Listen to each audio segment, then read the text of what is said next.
Intro music swells, then fades to a somber undercurrent. Madison, Wisconsin, fall of 1990. The air crisp, leaves painting the city in fiery hues of crimson and gold, a fleeting beauty before the deep chill of winter settled in.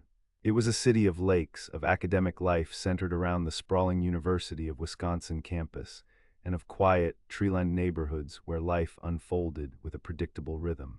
The kind of place where front doors were often left unlocked, and children rode their bikes freely down sidewalks, their laughter echoing against the backdrop of changing seasons.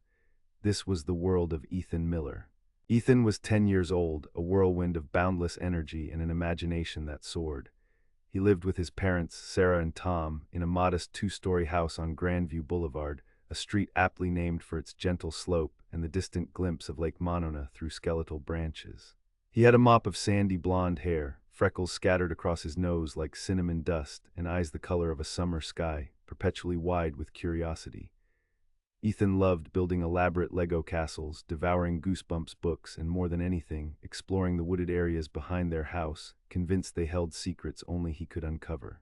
His best friend, Sam Jenkins, lived 3 houses down, and their afternoons were usually a blur of bike rides, muddy knees, and whispered secrets. Sarah, Ethan's mother, was a registered nurse at St. Mary's Hospital, her days long and demanding, but her evenings always reserved for Ethan. Tom, a software engineer, spent his days immersed in the nascent world of personal computers, but made sure to catch Ethan's little league games and help with homework. They were, by all accounts, a typical, loving American family, navigating the minor bumps of daily life with a steady hand. Their biggest worry was usually Ethan forgetting to put away his bicycle or arguing with Sam over who got to be the hero in their backyard adventures. But the seemingly tranquil veneer of their lives was about to shatter, irrevocably and tragically. The first tremor was so subtle, so easily dismissed, that in hindsight it felt almost cruel. It was a Tuesday, late October. The air had a bite to it, hinting at the coming snows. Ethan was walking home from Randall Elementary, a route he knew like the back of his hand. He usually walked with Sam, but Sam had a dentist appointment that day. As Ethan cut through Renniebone Park, a shortcut he often took, he noticed a dark blue Ford Tempo parked near the playground, a car he hadn't seen before. A man sat inside, not looking at the playground, but just watching. Ethan, a naturally observant child, found it odd, but quickly shrugged it off. Adults sat in cars sometimes. He sped up, eager to get home and finish his homework so he could play. He mentioned it to his mother that evening, a fleeting comment about some guy in a car, but Sarah, tired from a double shift and preoccupied with dinner, simply hummed in acknowledgement, telling him to make sure he didn't talk to strangers. It was a throwaway remark, one of many warnings parents give, yet it would haunt her for years to come. The day Ethan vanished was November 3rd, 1990, a Saturday. The kind of overcast, chilly day that made you crave hot chocolate and a warm blanket. Ethan had spent the morning helping Tom rake leaves, a chore he usually grumbled about but tolerated with good humor.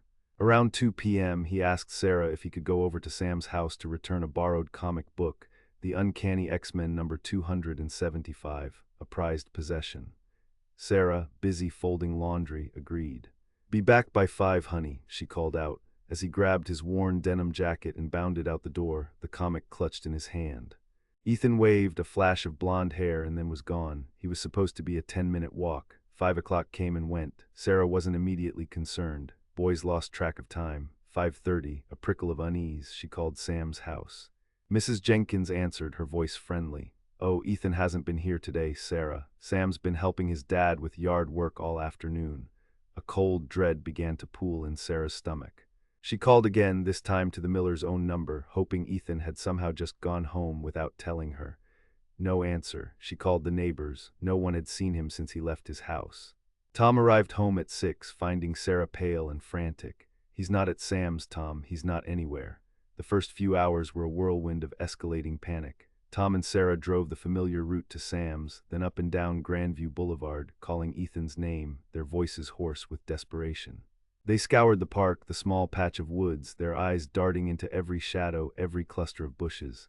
Nothing. The comic book wasn't returned. Ethan's bicycle was still in the garage. By 7 p.m., with the darkness pressing in and a chill wind whipping through the streets, Tom made the call to the Madison Police Department. Officer Miller, no relation, a grim irony, arrived, calm and professional, but his questions were like tiny knives twisting in Sarah's heart.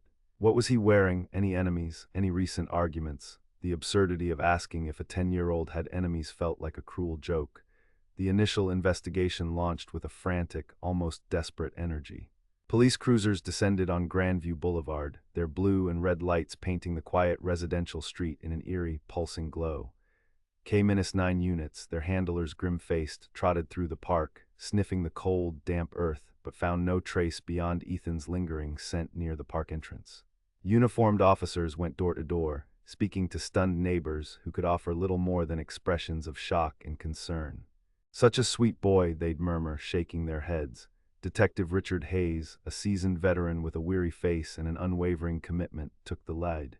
He assembled a task force, knowing that the first 48 hours in a missing child case were the most critical.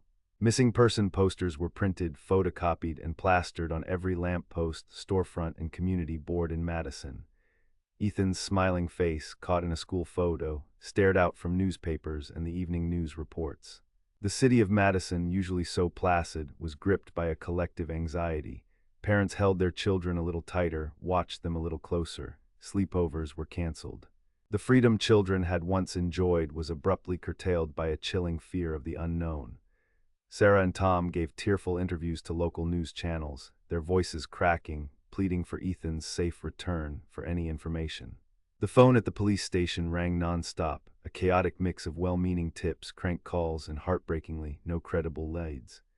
Every dark blue Ford Tempo in the city was investigated, every registered sex offender on file was questioned, but the lead about some guy in a car in Renibome Park, so vague and so long ago, led nowhere concrete.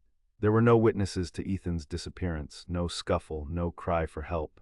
It was as if he had simply evaporated into the thin autumn air. Days bled into weeks. The initial flurry of activity began to wane, replaced by a grim, methodical grind. The task force dwindled, though Detective Hayes remained dedicated, haunted by the Millers' faces. Search parties, once numbering in the hundreds, dwindled to a handful of volunteers and weary police officers. Every pond, every ditch, every abandoned building within a 5-mile radius was searched. Nothing. The Madison Police Department, despite their best efforts, were hitting dead ends. The lack of physical evidence was baffling and frustrating. No discarded clothing, no struggle marks, no footprints that didn't belong. It was a ghost of a crime. The Miller family's home, once vibrant, became a mausoleum of grief. Ethan's room remained exactly as he'd left it. Lego castle half built on his desk, a worn baseball glove on his bed, the X-Men comic gone forever. Sarah lost weight, her eyes perpetually red-rimmed, her nursing scrubs hanging loosely on her frame. Tom, usually so analytical, became withdrawn, spending long hours in his office staring at the phone, willing it to ring with good news or any news. Holidays became unbearable. Christmas without Ethan felt like a sacrilege. His 11th birthday, then his 12th, passed in a haze of muted pain and forced smiles for the sake of their remaining sanity. The community support, while initially overwhelming, slowly began to recede, as it always does when a case goes cold. People had to move on, but for the Millers there was no moving on, only a perpetual, agonizing stasis. Years folded into each other, each one dulling the edges of hope while sharpening the knives of despair. The flyers faded, torn by weather, eventually replaced by new missing faces. Detective Hayes retired in 1998, his career ending with the crushing weight of Ethan Miller's unresolved disappearance. He carried the case file in his mind, a silent reproach.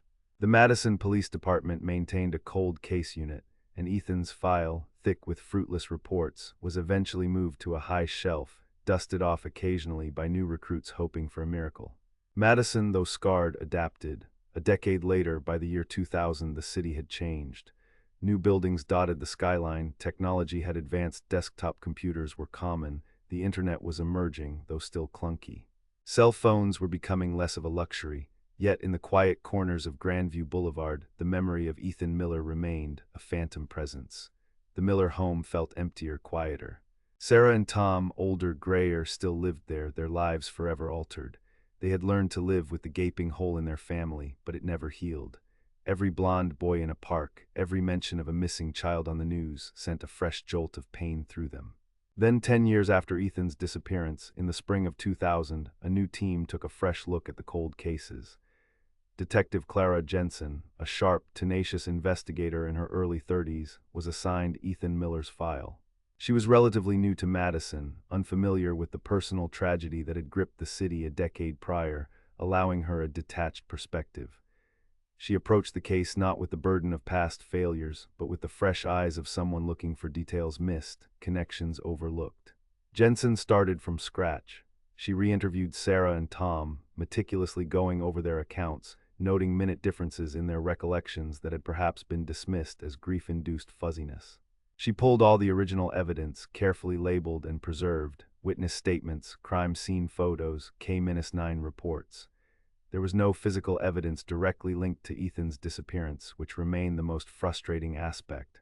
But Jensen noticed a small detail in a report from a canvassing officer, a brief, almost insignificant notation about a man named Arthur Finch. Finch was a transient, a handyman who did odd jobs around the neighborhood, with a history of minor arrests for public intoxication and petty theft. He had been questioned briefly in 1990 because he was known to frequent Rennebaum Park, but had been quickly dismissed as a suspect due to his seemingly innocuous answers and lack of any direct connection to Ethan. Jensen, however, had a hunch. She cross-referenced Finch's name with other cold cases in the region. What she uncovered was chilling. In 1997, Arthur Finch had been arrested in Milwaukee for the attempted abduction of a 9-year-old boy. The boy had managed to escape, but his description of the vehicle, a dark blue Ford Tempo, older model, had stood out to the Milwaukee detectives. Finch had served 3 years and was now out, living in a halfway house in Eau Claire. Crucially, during his Milwaukee conviction, an old photo from his police file had been uploaded to a nascent statewide criminal database. This database, rudimentary in 1990, was now more robust and interconnected. Detective Jensen retrieved Finch's photo from the 1997 arrest. She then dug out the original statement from Ethan's friend, Sam Jenkins, from 1990. Sam, then 10, had mentioned seeing a man in a dark blue car parked near the playground on a few occasions in the weeks leading up to Ethan's disappearance, describing him as a scruffy guy with a beard. The description had been too generic at the time to be of much use. But now, seeing the image of Arthur Finch, and recalling Sarah Miller's faint memory of Ethan mentioning some guy in a car in Rennebaum Park just weeks before he vanished, a cold, undeniable pattern began to form. Jensen, armed with this new information, decided to revisit a key piece of non-evidence from the original 1990 investigation: a faint tire track impression found near a seldom-used path leading out of Rennebaum Park. In 1990, without modern forensic comparison tools, it had been cataloged but not matched. Now, with advancements in tread analysis and access to manufacturers' databases, Jensen sent the old plaster cast to a state lab. The results came back a near-perfect match for the specific tire model and wear pattern consistent with an early 1980s Ford Tempo. Not just any Ford Tempo, but one whose tires had a distinct, slightly irregular wear pattern that was unique, almost a fingerprint. And Arthur Finch was known to have owned a dark blue 1983 Ford Tempo from the late 80s through the late 90s, the very car he was driving in the Milwaukee attempted abduction. The pieces, long scattered and disparate, were finally snapping into place, painting a grim picture. Jensen brought Arthur Finch in for questioning. He was older now, more gaunt, but the same scruffy man. Confronted with the photographic evidence, the tire track analysis, and the growing body of circumstantial links, Finch initially denied everything. But Jensen played on his vulnerabilities, his long history of petty crimes and failures, hinting at a lesser charge if he cooperated, suggesting that after 10 years, some statute of limitations might apply to certain aspects, a legal bluff, but one that resonated with Finch's limited understanding. Over a grueling 12-hour interrogation, Arthur Finch finally broke. His confession was chillingly devoid of remorse, delivered in a flat, almost detached tone. He admitted to stalking children in Rennebaum Park, to seeing Ethan Miller there alone on the day of his disappearance. He lured Ethan with a promise of rare comic books, telling him he had an entire collection in his car just around the corner. Ethan, innocent and trusting, and obsessed with his X-Men comic, had followed. Finch described driving Ethan to a remote wooded area near Lake Kegonsa, about 20 miles south of Madison, where he, narrator pauses, a beat of silence, emphasizing the unimaginable, where he ended Ethan's life. He then buried the boy's small body in a shallow grave, covered it with brush, and returned to Madison, meticulously cleaning his car, discarding Ethan's jacket and the X-Men comic in different dumpsters across the city. His casual mention of the comic book, the very one Ethan had been returning, was a final, brutal confirmation. Arthur Finch led detectives to the exact location. 10 years of weather, erosion, and nature reclaiming its own had made the site almost unrecognizable, but Finch pointed to a small, almost imperceptible depression in the earth. Forensic teams worked tirelessly, and there, beneath years of fallen leaves and earth, they found the remains of Ethan Miller.